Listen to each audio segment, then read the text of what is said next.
Hello hi नमस्कार जय Jagannath पिकुन Tripathi blog को स्वागत करछि आपण मानक। आज एक आम घरे सबु बेले आम घरे हो भी आपण मान घरे हो सबु बेले पाटितुंड लगी रोचे मानसिक चिंता रोचे आपण मान घरे रोथबो निश्चिंत आपण मान घरे भी रोथबो। काहेकि रोचे मानसिक चिंता केमिति आम मुंडरू बाहरी की जीव ता विषय आम जानी आम ब्लॉगिंग कर खाली घर बाड़ी देखेयानी आम किछिटा भल कथा भी घर विषय कहवा सेटा को ब्लॉगिंग चैनल कहुए ता भी नुह आम खाली घर बाड़ी ये खाइली ये बसिली युड़ा देखा आम भल कथा भी कहवा भल कथा को ब्लॉगिंग चैनल कहुए जे भल कथा कही पाइला ता जीवन में बहुत आगू से जापर।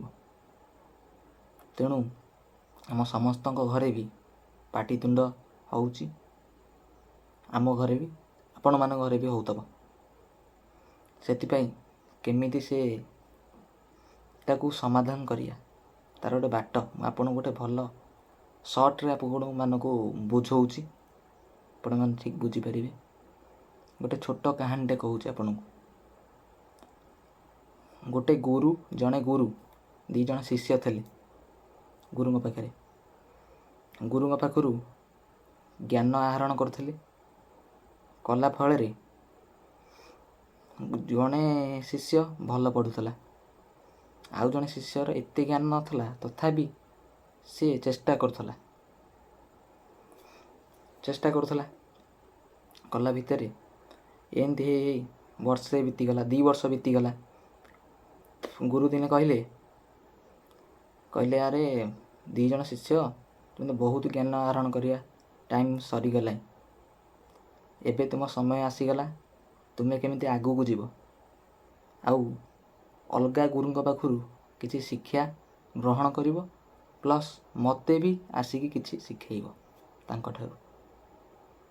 2 जन शिष्य को गुरु कहले एबे विदाय नियो शिक्षा ज्ञान आहरण करिकी आसीबो मो पाखु।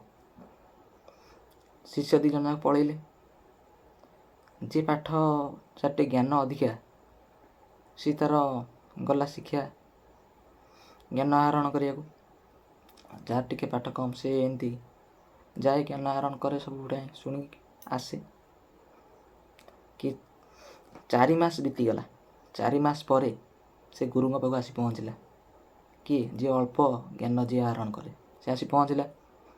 गुरु बसते गुरु कहले कौन शिक्षा ज्ञान आहरण कर ना गुरु एमती किछिटा ज्ञान आहरण करछि आउ एते भी नुह।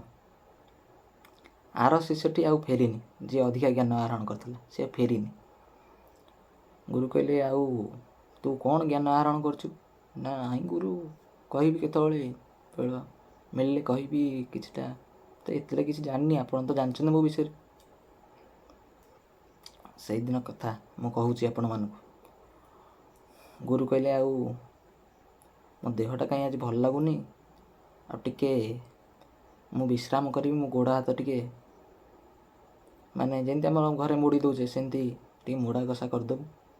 शिष्य टिके जाऊँगी गुरु शोईचंदी बिछणारे शिष्यटी कौन कला गुरुंक गोड़ को मोड़ला भितर गोटे भँर आपण मैंने जानते भँर केमिति प्रकृति है भँ भँ भँ भँ हे गुरु शोईचंदी से भँटी आसी खाली चारिपट बुलला खाली भँ भँ भँ भँ भँ भँ भँ भँ है।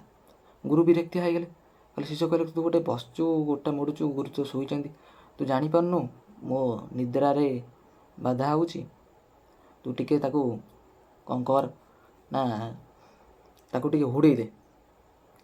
शिष्यटी कहला गुरु आपण तो मोठू बहुत ज्ञानी किंतु आपण को गोटे कथा कहूँ आज जहाँ मु ज्ञान आहरण कर से भँरटी बाट न पाइबारु से भँ भँ हो खाली आपण चारिपट बुलूची जो पटे आसला से बाटटा को से पाऊनी सेतिपाई से भँ भँ ही बुलूची। आपण 5 मिनिट अपेक्षा करंतु 5 मिनिट अपेक्षा करंतु जे आमे चुप हो देखिबा से चुप हैला परे से देखिबे से निश्चिंत से बाट पाइबो। ଗୁରୁ କ'ଣ କଲେ 5 ମିନିଟ୍ ଚୁପ୍ ହେଇଗଲେ। ଭଅଁଟି ବି 2 ମିନିଟ୍ ଖଣ୍ଡେ ଚୁପ୍ ହେଇ ରହିଗଲା ତା ଜାଗାରେ, ଯେଉଁ ଜାଗାରେ ଥିଲା ସେ ବୁଲୁଥିଲା ସେ ଜାଗାରେ ସ୍ଥିର ହେଇକି ରହିଗଲା। ଯେତେବେଳେ ସ୍ଥିର ହେଇକି ରହିଗଲା ସେ 2 ମିନିଟ୍, ତାପରେ ସେ କ'ଣ କଲା ନା ଦେଖିଲା ଆଗ ଚାରିପଟକୁ ଚାହିଁକି, ତା ବାଟଟି ସେ ପାଇଗଲା। ଯେମିତି ପାଇଗଲା ସାଇଁକିନା ଉଡ଼ିକି ପଳେଇଲା ସେ ବାଟରେ। ତେଣୁ ଗୁରୁ କହିଲେ ମୁଁ ଭାବୁଥିଲି ତୋର ଜ୍ଞାନ ନାହିଁ, ତୋର ତ ମୋଠୁ ବହୁତ ଜ୍ଞାନ, ଯେ ଆଜିକା ଇଏରେ ମୋତେ ଆଜି ତୁ ଶିଖେଇ ଦେଲୁ ଯେ ଯେତେ ଝଗଡ଼ା ହେଉ ଯାହା ହେଉ, ଆମ ଘରେ ବି ଯାହା ହେଉ, ଯେତେ ଯାହା କିଛି ହେଇଯାଉ, ଆମେ ସବୁବେଳେ ଚୁପ୍ ରହିବା ହିଁ ଠିକ୍। ଚୁପ୍ ରହିଲେ ସବୁ ଜିନିଷର ସମାଧାନ ଆମେ କରିପାରିବା। ଆମ ଘରେ ହେଉ, ବାହାରେ ହେଉ, ଯେକୌଣସି ଜାଗାରେ ହେଉ, ସବୁବେଳେ ମୁଣ୍ଡଟାକୁ ସ୍ଥିର ରଖିବା ଆଉ ଚୁପ୍ ରହିବା। ଯେଉଁ ଲୋକ ଚୁପ୍ ରହେ ତା ଜୀବନରେ ସେ ବହୁତ ଆଗକୁ ଯାଏ। ଆଉ ତୁ ଆଜି ମୋତେ ଶିଖେଇ ଦେଲୁ, ମୁଁ ଆଜିଠାରୁ ସବୁବେଳେ ହିଁ ସବୁ ଜିନିଷରେ ଚୁପ୍ ରହିବି।